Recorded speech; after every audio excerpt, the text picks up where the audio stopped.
one thing now. Everything else is subject to the winds of change, easily made irrelevant as those winds blow. As a leader, you're not the victim of VUCA. You can't blame the market, the volatility, the competitors, the investors, or the customers. It's up to you to change or be killed in this new business climate.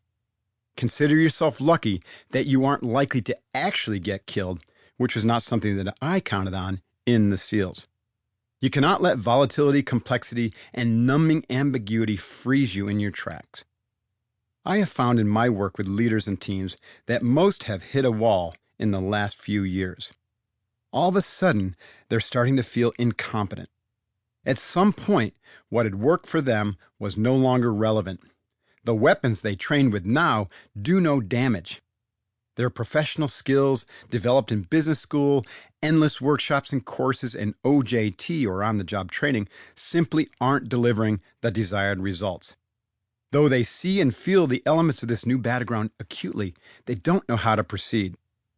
Fight, flight, and freeze has set in among the Allied business troops.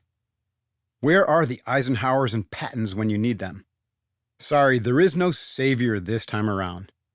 There is no outside transformational leader or consultant who can fix this for you or anyone else. The only transformational leader available is you.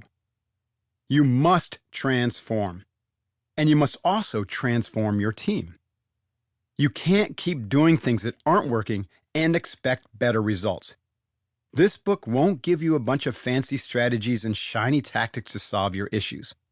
Instead, it'll give you insights on how to develop your own and your team's character.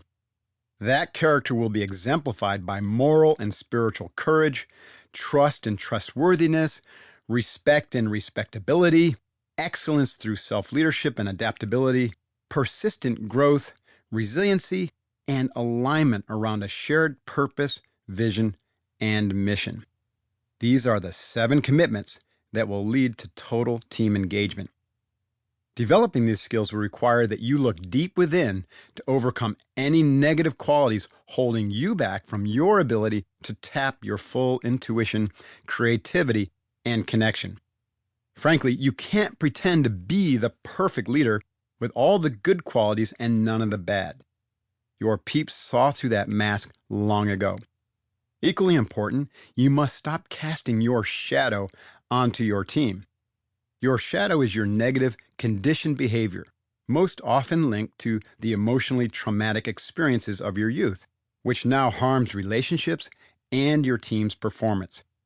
It shows up as projection, transference, aggressive, passive-aggressive, or passive behavior, or just outright horrible communication skills.